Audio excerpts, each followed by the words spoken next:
नमस्कार, सुस्वागतम, आभार, अभिनंदन। मैं पंडित नितिन शास्त्री आप सभी भक्तों का आज के एपिसोड पर बहुत बहुत स्वागत करता हूं। उम्मीद है आप सभी स्वस्थ होंगे, मस्त होंगे और माता रानी की कृपा आप सभी के ऊपर बनी रहे। मेरे प्यारे दर्शकों, हर एपिसोड में हम आपके लिए लेकर के आते हैं कुछ खास और कुछ बेहतर जानकारी। हमारा जो मुख्य उद्देश्य होता है वो यही होता है कि जो भी जानकारी हम आपके लिए लेकर के आए, जो भी उपाय टोटके हम आपके लिए लेकर के आए, उनसे आपको ज़्यादा से ज़्यादा लाभ की प्राप्ति हो और आपके व्यापार में, आपके बिजनेस में या घर परिवार में किसी भी तरह का अगर कोई संकट चल रहा है या कोई पारिवारिक समस्या या अन्य किसी तरह की कोई समस्या आपके जीवन में आ रही है, उन समस्याओं से आपको निजात मिल सके। मेरे प्यारे दर्शकों, ऐसा ही बेहतरीन उपाय आज के इस एपिसोड में हम आपके लिए लेकर के आए हैं, जो आपकी दुकान से रिलेटेड है, आपके व्यापार से रिलेटेड है।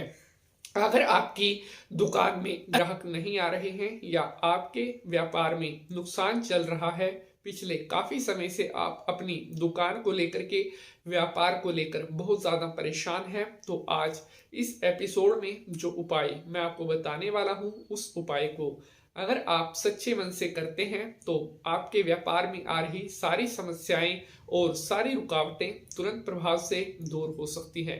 साथियों, आज के इस एपिसोड में जो उपाय मैं आपको बताने वाला हूं, ये कुछ घरेलू उपाय हैं जो आराम से, आसानी से आप इन उपायों को कर सकते हैं और इन उपायों का जो परिणाम है आपको कुछ ही दिनों में देखने को प्राप्त होगा और बहुत जल्दी माता रानी की कृपा से आपका व्यापार उसमें बरकत होने लगेगी, आपकी दुकानदारी में बरकत होने लगेगी और आपकी पैसे से जुड़ी हुई जो भी समस्याएं चल रही हैं, धीरे धीरे करके वो सारी समस्याएं आपकी दूर होने लगेंगी।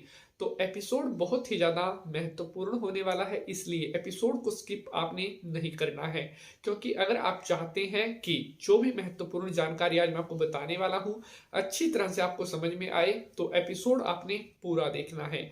जो भी दर्शक पहली बार पंडित नितिन शास्त्री चैनल पर आए हैं, अभी चैनल को सब्सक्राइब करने के बाद घंटी का निशान जरूर दबा लें, जिससे आपको हमारी आने वाले हर एपिसोड का नोटिफिकेशन सबसे पहले मिलता रहे।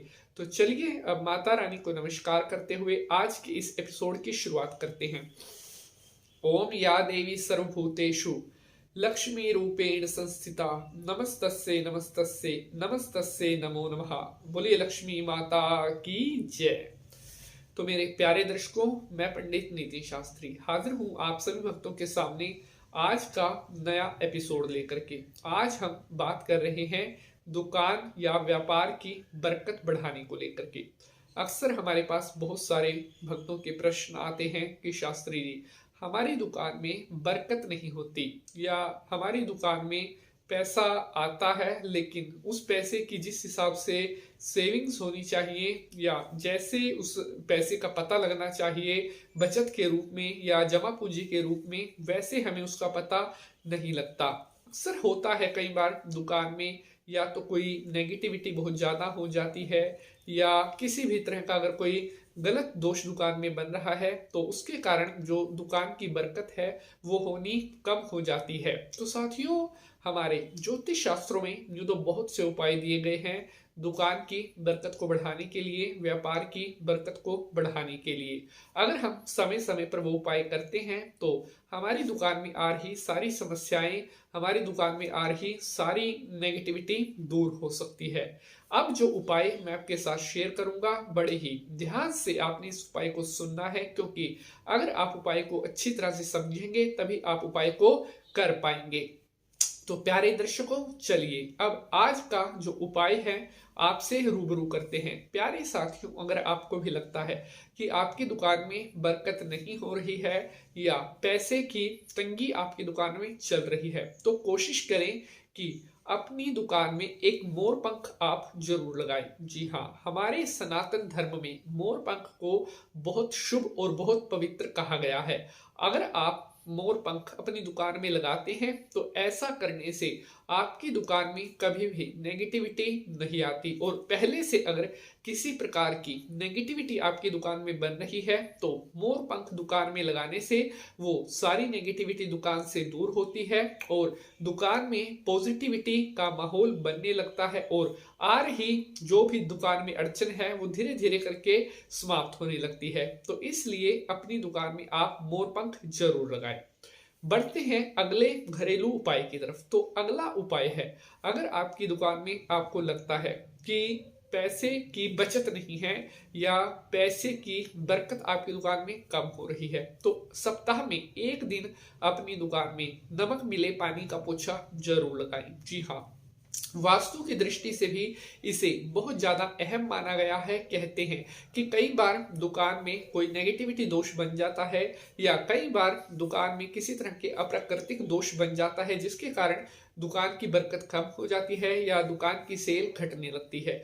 तो अगर आप भी चाहते हैं कि आपकी दुकान में वास्तु दोष ना हो, किसी भी तरह का कोई नेगेटिव दोष आपकी दुकान में ना हो, तो एक सप्ताह में कम से कम एक दिन अपनी दुकान में नमक मिले पानी का पोछा जरूर लगाएं। ऐसा करने से जितनी भी नेगेटिविटी आपकी दुकान में बन रही है तुरंत प्रभाव से धीरे धीरे करके वह सारी नेगेटिविटी आपकी दुकान से दूर होगी, आपकी दुकान की बरकत बढ़ने लगेगी, आपकी दुकान की सेल बढ़ने लगेगी। अब बढ़ते हैं आगे और बात करते हैं अगले घरेलू उपचार के बारे में। तो तीसरा जो घरेलू उपचार है यह एक बहुत ही महत्वपूर्ण घरेलू उपचार है और आम तौर पर आपने पहले भी इसको कर रखा होगा, लेकिन इस उपाय को आप करते रहें। ये उपाय बहुत ज्यादा शक्तिशाली है। साथियों, अपनी दुकान में अगर आपको लगता है कि नजर का दोष बार बार बनता है या आपको ऐसा लगता है कि आपकी दुकान में नजर टोक बहुत जल्दी लगती है जिसके कारण आपकी अच्छी खासी सेल घटने लगती है, तो आपने अपनी दुकान में नींबू मिर्च, जी हाँ, नींबू मिर्च जरूर लटकानी है। साथियों,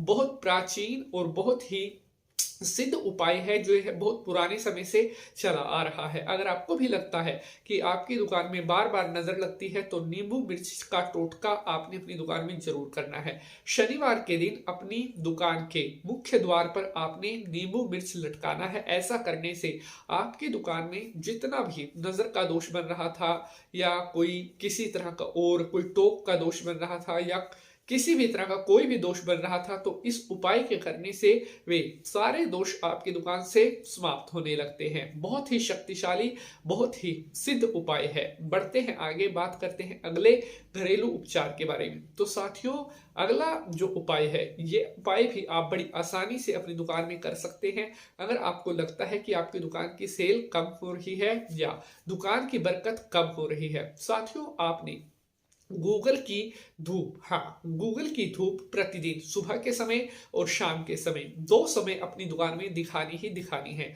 और ये कार्य आपने तब तक करते रहना है जब तक आपकी दुकान में सेल बढ़ने लग जाए, जब तक आपको ऐसा ना लगे कि हाँ अब मेरा मुनाफा पहले से बढ़ रहा है, तब तक लगातार आप इस उपाय को करते रहें और बहुत जल्दी आपको इसके अच्छे परिणाम माता रानी की कृपा से आपकी दुकान की बरकत पुनः फिर से अच्छी होने लग जाएगी। श्रद्धा भाव से उपाय को करते रहें। साथियों, ये जो भी उपाय मैं आपके साथ शेयर कर रहा हूं एक से बढ़कर एक घरेलू सिद्ध उपाय हैं।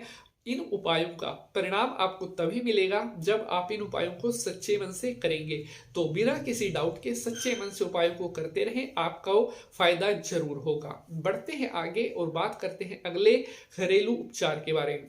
साथियों, अगर आपकी दुकान में सेल कभी चल जाती है, कभी सेल घट जाती है, अगर ऐसा आपके साथ भी होता है तो इसका मतलब है कि आपकी दुकान में नजर का दोष बन रहा है। अगर आपको लगता है कि आपको पता है कि आपकी दुकान पर बंधे का दोष है, किसी ने बंधवा रखा है आपकी दुकान का काम, तो उस दोष को समाप्त करने के लिए आप चांदी की तार, जी हाँ, थोड़ी सी पतली चांदी की तार ले लें, उसको अपनी दुकान के गुल्लक में यानी कि जहां पर आप पैसे रखते हैं वहां पर रख लें। उसके अलावा चांदी की तार की जगह चांदी का कोई छल्ला भी रख सकते हैं या चांदी का सिक्का, चांदी से बना हो कोई भी चीज आप रख सकते हैं अपनी दुकान के गल्ले में। ऐसा करने से तुरंत प्रभाव से जितने भी वास्तु दोष या जितने भी नेगेटिव दोष आपकी दुकान में बन रहे हैं, धीरे धीरे करके वे सारे दोष आपकी दुकान से समाप्त होने लगेंगे और आपको कुछ ही दिनों में पता चलने लग जाएगा कि आपकी दुकान में बरकत होना शुरू हो गया है। एपिसोड को शेयर जरूर कर दें क्योंकि बहुत महत्वपूर्ण जानकारी आपके लिए हम लेकर के आते हैं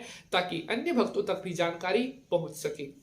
तो प्यारे साथियों, अब बढ़ते हैं आगे और बात करते हैं घरेलू उपचार अगले पॉइंट के बारे में। तो साथियों, अगर आपकी दुकान बिल्कुल भी नहीं चलती या आपकी दुकान में कई बार तो ऐसा होता है कि बोनी भी नहीं होती, तो अपनी दुकान का काम जो है उसको अच्छा करने के लिए आप अपनी दुकान में माता महालक्ष्मी का खड़े स्वरूप में चित्र जरूर लगाएं। जी हाँ, कहते हैं कि जिन व्यापार स्थान पर, जिन दुकानों में लक्ष्मी माता का खड़े रूप में चित्र होता है, ऐसी जगह पर माता लक्ष्मी जरूर आती है और ऐसी दुकानों में कभी भी लक्ष्मी का, कभी भी धन का अभाव नहीं होता जहां पर खड़े स्वरूप में माता महालक्ष्मी का चित्र होता है। यहाँ पर कई भक्तों के प्रश्न आते हैं कि शास्त्री जी, वैसे तो कहते हैं कि लक्ष्मी माता का बैठे हुए रूप में चित्र होना चाहिए, तो मैं आपको बता दूं कि घर पर जो चित्र हम लगाते हैं वो माता लक्ष्मी का बैठे हुए स्वरूप में होना चाहिए, लेकिन जो चित्र हम दुकान पर लगाते हैं वो चित्र माता लक्ष्मी का खड़े स्वरूप में होना चाहिए, क्योंकि माता महालक्ष्मी खड़े स्वरूप में दुकान से होकर आपके घर में आती है।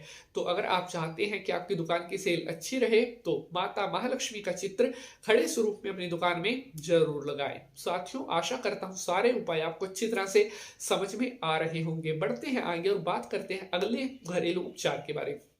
अगर आपकी दुकान की सेल कम है या आपकी दुकान में जिस हिसाब से सेल होनी चाहिए, या अगर पहले आपकी सेल अच्छी थी अब सेल आपकी घट रही है, आप इससे परेशान हैं, तो आप इस समस्या से मुक्ति पाने के लिए अपनी दुकान में गंगा जल का छिड़काव करना भी प्रारंभ करें। साथियों, गंगा को माँ के समान कहा गया है और माँ ममता को देने वाली होती है, माँ हमें प्यार करने वाली होती है। अगर आप चाहते हैं कि आपकी दुकान में कभी भी ग्राहकों की कोई कमी ना रहे तो सप्ताह में एक दिन अपनी दुकान में अच्छी तरह से गंगा जल का छिड़काव जरूर करें। ऐसा करने से आपकी दुकान से सारे बुरे दोष, सारी बुरी नजर, सारी बुरी टोक तुरंत प्रभाव से दूर होगी और आपकी दुकान की बिक्री में कभी भी कोई दिक्कत, कोई बाधा नहीं आएगी। तो साथियों, एक से बढ़कर एक महा उपाय मैं आपके साथ शेयर कर रहा हूं।